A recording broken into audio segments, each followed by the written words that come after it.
Okay, welcome back to What If History Restarted. This is episode 41.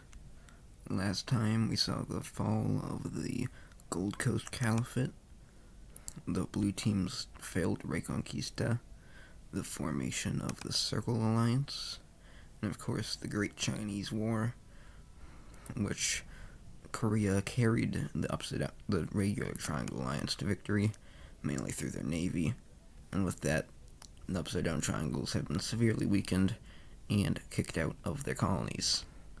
And colonies is what we will be focusing in on today. So, after recovering from the Great Chinese War, Korea is looking for more colonies. So, their first target is actually going to be down here, because Australia is still ripe for the taking. No one has really wanted it yet, and so they're going to launch an invasion in here. And of course these guys have literally no technology, so yeah, it's very one-sided. That is a thing on my screen, not an actual pixel. Eventually they just keep marching in here, and yeah, eventually this entire thing starts to collapse. We do see that this one gets in on it a little bit to kind of just get some land, but yeah, Korea now owns all of this, which is pretty nice. They're going to go a little bit further. They're not going to right, but they are going to be taking over this little thing. So leaves just the southern one. They're going to leave them alone for now. Instead, they're going to fully sail around and map out the coast of the island, which they still have not done. At least in the southwest. So now that's what they are doing. Yes. Then we'll fill these guys in a little bit. And maybe they just take a little bit more land.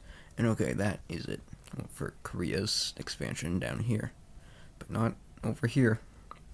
Korea is very colony-based. So going off from Hawaii, which is kind of their little halfway point, they send a bunch of supplies over to this guy, and, I mean, this is kind of just the same thing every time. It's not very difficult for them to just wipe right on through these countries. They have way better technology and way more manpower and all of that. And yeah, these guys capitulate pretty easily. Minimal casualties. And I don't know why that's not filled in as explored. But anyway, Korea will be just gobbling up all of these things, which is very upsetting, I guess. Very, what's the word I'm looking for? Frightening. Yes. Yeah. Still no cities here, but they'll get to it. Eventually, maybe. Over here, the European powers are finally going to start doing their part and explore and expand some more. They are going to kind of go up the Canadian shield here, meet up with Korea, and yeah. Feeling a lot of this general sort of, I don't even know what you call this, southern, just the middle of nowhere, really. And they also find all of Quebec and some of these islands. Yes. So, the ocean exploration now will look a little bit like this. Not like that, though. As well as these lakes. Of course, I have more exploration down here, so that's nice for them. We are also going to see the expansion of some of these colonies, such as Tuscany's, which is going to come all the way down here. Kind of just looks like the Confederacy. Korea's. And Catalonia's. He was kind of he was kind of taking over a lot of these lake areas. I guess they just like them.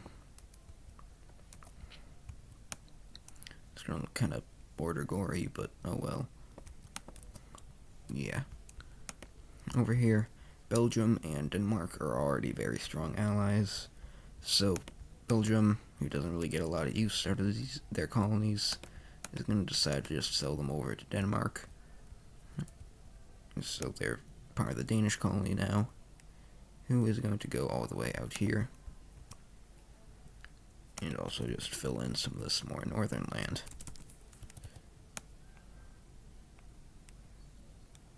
Yes, sirree. On top of that, over here, we see that the far north of the world kind of gets explored. Hyperborea does not exist, unfortunately. There's just an ominous crash I heard outside. Interesting. And on top of this, they also explore all of... Yeah, they explore all of Greenland, because why not? And so all of it is going over to Denmark, who, by this point, is very large. Now let's see, if we were to look at the total pixel sizes. Denmark, 220. So, yeah, so it would seem that Denmark is actually currently the biggest country in the world, which is pretty good for them.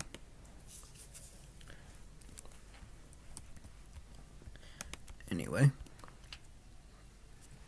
we will now be turning our attention down to Africa here, where good old Catalonia will be expanding their colony all the way out here. Now, they are doing this, however, a lot of these more areas would rather join up with the African Union, who will also expand all the way out here, and also unite with this country. Well, this country joins the African Union, at least.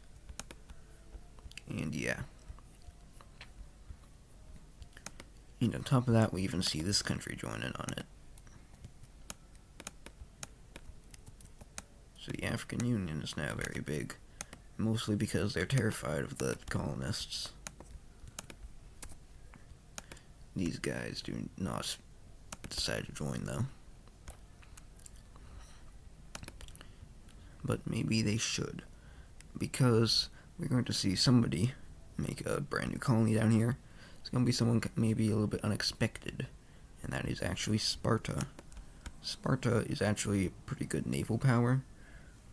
Only real issue is that they have to go all the way through here, all the way out through this enemy-controlled strait, or they can go through here. So we see the construction of the Suez Canal. Now, we are very early in history, so, well, I say construction, we see an attempt at the construction of the Suez Canal. It doesn't actually work, because, like, the Industrial Revolution still hasn't happened yet, but, like, they attempt to do it, and then they fail, because they have shovels, and that's not going to dig a canal. So, they still have to go all the way through here, so they aren't able to do a lot of colonialism, even though they have a strong navy, but it's just enough to go ahead and take this country. So, great job, Sparta.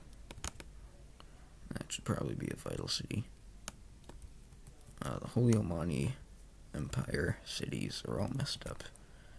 Well, that's fine. Speaking of which, I think we're pretty overdue for a Holy Omani Empire update. So let's see that. So, in this update, we can see that they are actually slowly starting to unify. There's definitely less countries now. Only a few new ones formed and a whole lot died. So, yeah. If we were to do like a little mini power ranking, you're the strongest, then probably you, then you, then you, then you, and, oh wait, no, you, and then everything else is just not in the top 6, or whatever it was. But yeah. Well, there's some ominous wind outside my window now. Anyway, The Holy Omani Empire likes the idea of colonialism. You could already argue that they are kind of doing it already. But they want to do it some more. So this big council sort of meeting is held, and they agree to go ahead and take Indus, because that would be cool. And so we see that the Omanis colonize all three of these nations over here, making this very odd empire sort of thing. Now honestly, it actually looks like pretty cool.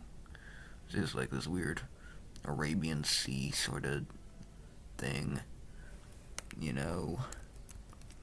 Yeah, all three of these capitals are going to be the vital cities. That is how it rolls. North of this country is very sparsely populated, apparently. These countries. So yeah, these guys now have 4 communal territories outside of the main empire. Speaking of people here wanting to expand, the red team is still very expansionist. So, they're going after their next target, which I think is their first actual war in this video. And this target is going to be this poor little soul. So the red team's armies will march on in here and take the capital, which is pretty close to their territory. And there's a very little struggle. They meet the way up at the border here. Whoa. The rain is very rainy. And they encircle a bunch of troops here. So those guys are all gone. From here, I'd imagine this probably isn't the greatest geography in the world. So eventually this country is going to surrender. And what would you know? The entire world turns red. And by that, I mean this country turns red. And yeah, because it is fully annexed in this peace treaty. Splendid. The red team is liking the Caspian Sea. The blue team is especially scared now, because they do not want the red team to start stealing their territory, what they believe to be their territory, because then they would be unable to get a lot of their territory back, which would leave them very weak and undefended, and then they would probably die. So, they are pretty worried about that. And I don't know why they aren't pure blue. Let's change that. There we go. Over in Britain, we're going to see that there's going to be a big old war between these 1, 2, 3, 4, 5 Irish countries. You know, there's a 6th technically, but that's like Scotland, so they don't count. But yeah, these 6 Irish countries are going to get in a big war. All of them decide that they want all of Ireland, and so turn off the cities because that really doesn't matter. We see this. Whoa, this one is kind of the guy that starts it. They go all the way down here. That's the Scottish. These guys get absolutely obliterated. And now the Eastern Irish one, or Western Irish one, starts moving into this one. However, this one's actually doing pretty decent for its size. A lot better than expected. So now pushes all the way up like this. You now see that this country kind of overstretched itself and got too ambitious. And that just leaves these 2 Irish countries. And so they're going to agree for peace and just take what they have, except for this strip of land, because that looks ugly.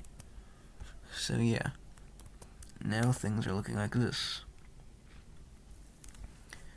Anyway, they want to kick Scotland out now, so the 2 of them are actually going to sign an alliance, and together they are going to move out and kick out the Scottish. This is a humiliating defeat for the Scottish. Why is it doing that? Because they are much stronger than both of these guys, but they just got completely obliterated. And this boost of morale is going to really improve relations between these 2 countries, all the way to the point that they actually unite to form a new Scottish nation. How splendid. And the color is pretty similar to Egypt's, but that's fine. You can always slightly tweak it. Like so. Yes. Now that is different from Egypt. So Scotland is actually, or Ireland, is actually completely united now. Anyway, moving on down here to England, Belgium decides that this is a pretty good opportunity to try and control the English Channel. So they're going to go into this southern Britain one and take the entire thing. They're also going to slightly go up a little bit further and just take over a couple more countries, just to really sweeten the deal here. Yes. And so they annex all the countries they invaded. We'll also throw in these ones because that would look terrible otherwise. And yeah, they now control the entire English Channel, which is good for them. It's also very good for their capital city, because their capital city is, well, it's very prosperous now. They have all the trade going in from the British Isles to it, and also it's become a pretty important, like, port city in the world. You know, the Mediterranean used to be like the main port area, so a lot of the capitals of the world you can see are kind of built around it, like Bulgaria's, Dalmatia's, even Tuscany's and Catalonia's. But those capitals are actually starting to, like, be a little bit worse off than, like, this one or Denmark's, because those ones are, like, more out to the open ocean, which allows them to better trade with colonies, exchange goods with colonies, which is technically the same thing, but shh. So yeah, with that, we actually see that, like, this doesn't necessarily mean that Belgium is getting richer than Tuscany. This means that, like, the capital city over here is much better placed nowadays than Tuscany's, which is slightly concerning for them. And they actually have talks of moving their capital out of Tuscany, which is now, like, it still borders the Mediterranean, which is good, but, like, not the open ocean, like I just said. They consider moving it to here, but that's, like, right in between two star team countries, so they choose not to do that just yet. And instead just keep it the same for now. Anywho, we're now going to move over to China, where we see some interesting events unfold. On account of the series, all of Eastern Asia is basically just called China. Like, when I say China in this series, I mean, like, all of this is China. But anyway, so I mentioned that the Triangle Alliance is looking a little bit shady now, and that is because these four powers are, well, the powers, they all kind of want some territory, well, other than this guy, but they all kind of would rather not have these three, and some of them want territory from those three. So, you see that these three actually are kicked out of the Triangle Alliance. There's no explanation given, and they are very confused at first. And, well, they are going to be invaded. The first country to do anything here is going to be this guy, Bangladesh. They start moving their troops down into Blue India, and they take this city and start meeting the gates of this one. Thing is, obviously they're planning just to take them out for now, but some of these other countries are pretty unhappy with that, including this guy who was also just kicked out of the alliance. And so, seeking revenge, they're going to go on in here and straight off the bat capture a vital city and encircle a lot of this area and take it, and then do some island hopping and even move up to the coast a little bit, take this major city as well as this one. Well, this is not good for the Bangladeshis, who obviously were not expecting this. And a lot of their troops are still down here in Blue India. So their strategy for now is just to, like, take out Blue India as fast as they can, and then just rush all their troops back very fast over to beat up these guys. So they start, like, really pushing their troops to do better. And thankfully, Blue India is not very powerful. So, they take the capital, and once they take the last major city, then the country does capitulate. However, by this point, their capital has already been taken, which is not good. In fact, all of their like core Bangladeshi territory gets taken. Pretty much, yeah, literally every major city up here. So, that's no bueno. However, once their troops start coming back, they are about to go through here, but the general makes a good choice, instructs them to go up and around over here. This catches these guys very off guard and encircles them in these two major cities, which makes getting them out very much easier. They then move down this river and put the capital under siege, where they do not take it just yet. Then make another big encirclement over here. And yikes, things are not looking good for Cambodia anymore. They lose all their occupation of the coast of Bangladesh. We then see that this encirclement and the capital city are both liberated by the Bangladeshis, and then liberate all of their territory. With helped out by a bunch of slaves from Blue India, they are now going to move down here and take this vital city. From here, they just start spilling out, and yeah, cut this country in two. And their capital is in a very awkward position. You remember the Great Chinese War? A ton of troops were lost going down here. So, the Bangladeshis decided to take a more naval approach. Once they capture this vital city, send in their navy from over here. They also recapture their island chain down here. And once they have that, they start using that going from this side. This tactic is much more efficient, and the capital city is taken. With that, they use more naval tactics to pretty much just encircle all of this, and from there they just kind of starve the troops out. Now they make one big push over here and take this vital city in a pretty big battle. And once they do that and encircle both these guys and separate from the sea, there's no hope left for Cambodia, who is going to do the smart decision and surrender. So, now, looking at this peace treaty, bam bam, yep. Poor Blue India is going to get the Grey India treatment. And by that I mean they are losing almost all of their land, including their core capital land, and being reduced to a little pocket over here. Let's see, their new capital is going to be in their last major city.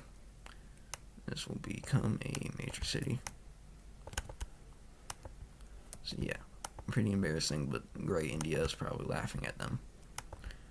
As for poor little Cambodia, I think they are not going to be let off easy either. The Bangladeshis want payback, so they will be taking pretty much all of their coast on the Bay of Bengal, which does also include their peninsula and capital. And yeah, all of their Sumatran land as well. And yes, these guys are not doing too great after this. I did that on the wrong layer. Bam. They're now just left as their like Cambodian portion, but keeping in mind that a lot of this was like previously a country that they just annexed in the Great Chinese War. They are going to be putting their capital at this one, not this one. So with that, Bangladesh has one more thing to do before they achieve their goal, which they have achieved a lot earlier than they expected, and that is take out these two Sri Lankan countries. Now these two I discovered have done like literally nothing the entire series, but they're both really old.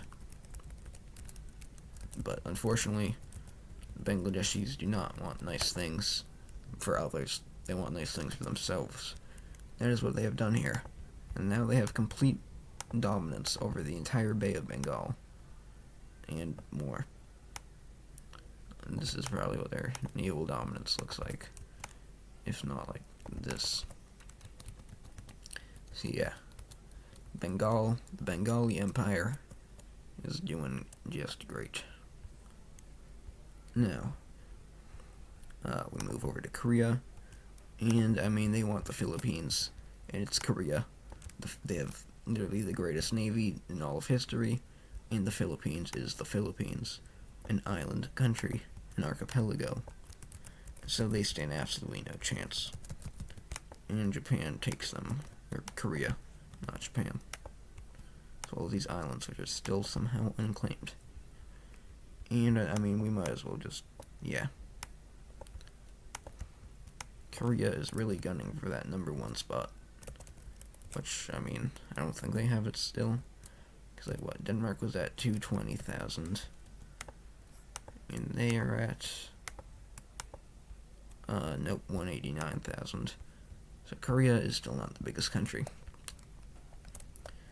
Anyway, we're now going to move up north, where we see that a lot of Siberia, well, all of Siberia, is going to be finally explored.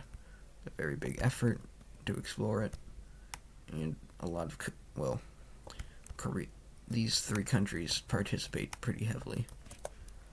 And so, with all of Siberia explored, that's a whole nother corner of the map done. Oops, I just flooded some territory on accident. And now we see how this is going to all get partitioned up here. So, Hokkaido will be taking all of this, which does go pretty far outwards. Oops. This should be explored, though.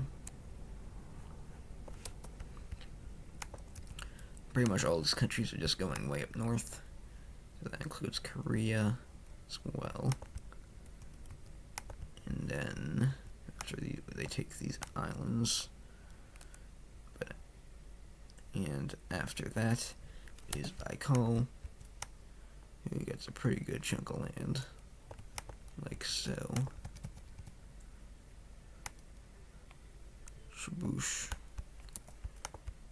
And then these guys, well, these 2 guys, well, these 4 countries over here are going to be splitting up the rest. Now, majority of this is going to be going over to either Golden Horde or the Green Country, who's very long now. However, not all of it, as you can see. We still have this Blue Country, who's also very long, and this Pink Country. Now, the Green Country sees the Blue Country doing this and like, hey man, that's not cool, because we want that land, and we'd also like you. And so, they're going to start invading. They move down here and take this vital city, kind of go along the old trade route that was once here. They also take this one, do a big pincer movement over here. We see that these guys are going to get in on it, and these guys actually take the capital. However, the green guys are pretty mad at them for doing this, so they have a proposition. They say, give us your Siberian land that you just recently claimed, as well as leave this country, and we will not hurt you.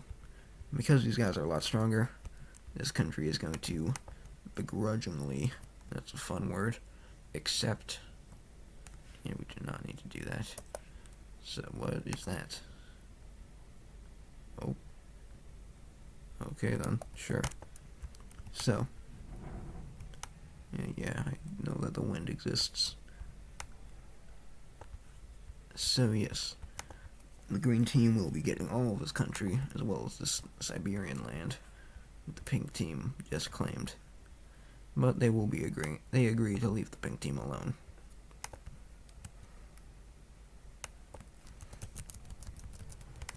They have, out of there's like a smiley face here. And also out of their 5 cities, 2 are vital and 1 is their capital. So that's quite interesting. Now, moving over to South America, where not much has really been happening. Guess who's doing more colonialism? That's right, it's Korea, our favorite. World map. Well, first of all, we see a big exploration of the South Pacific Ocean. So, hello. With that, we see that the coast of South America also gets all mapped out. They still do not know about Antarctica. That's okay. They explore all of, like, Argentina and Chile, however you pronounce it correctly. And of course, they did explore the entire coast. And they will be going a little bit inland, But, of course, the Amazon rainforest is up here, and they don't want to mess with that. So, they will just be exploring like this. Over here, we have Tuscany. They will be expanding their, like, little mini Brazil colony. It's not very big, but oh well. Denmark is going to be doing and getting all of this, as well as maybe exploring like a little bit of here. Just a little bit of rainforest.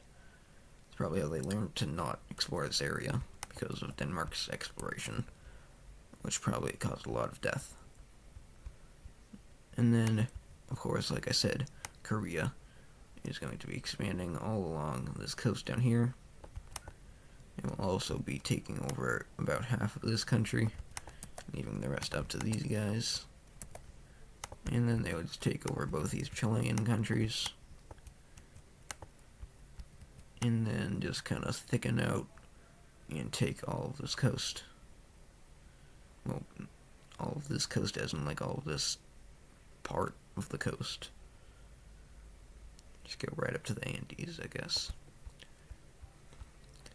And yes. Andes, and yes. I don't believe any other countries really want a colony here.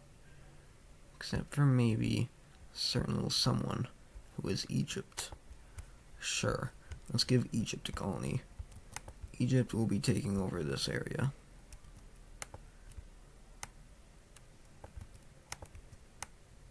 Which is pretty nice for them.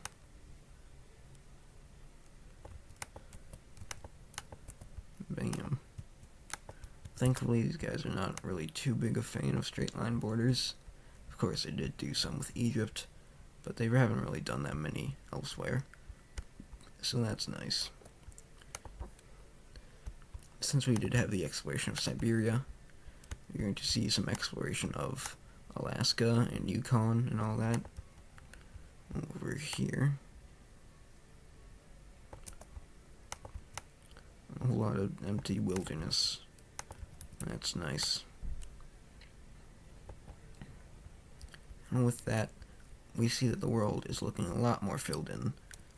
Kind of like how there's just like some pockets. Like you got the outback, the Amazon rainforest, the Wild West, the far north of Canada, and Antarctica. But those little pockets are all that really is left to be explored, as most of the world is now explored. Most of the world is also getting gradually filled in.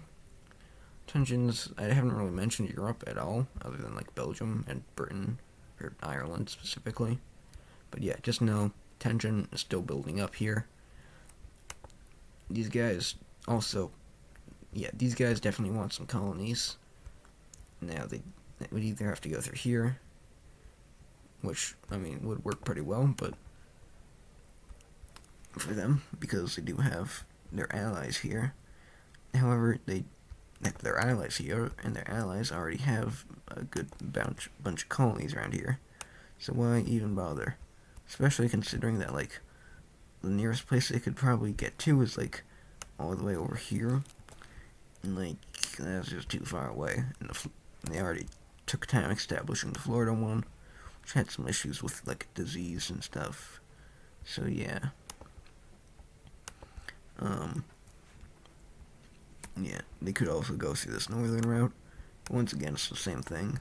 Like, that's probably how they're getting to Florida, through the northern route, because Denmark is their ally. However, this is too long a distance to really establish a new colony, because Denmark already owns most of this, and Denmark is their close ally. So why would they really bother?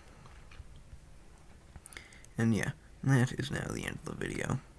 Some big countries are starting to form, which is quite interesting. And yes, I saw WICSO 100, and I haven't mentioned this yet, but I may have not been the first person to say something in the Premiere live chat. However, I was the first comment on the actual video. You can fact check it if you want. You can just set the video to newest first, and scroll all the way to the very bottom, and you'll see a familiar little brighty down there. or you can put it in this like YouTube comment viewer website, which has an oldest first setting. Pretty cool. Just look up YouTube comment viewer, and yeah, you can see that was the first comment on WICSO 100, and I'm very proud of that. And I'll take that to the grave.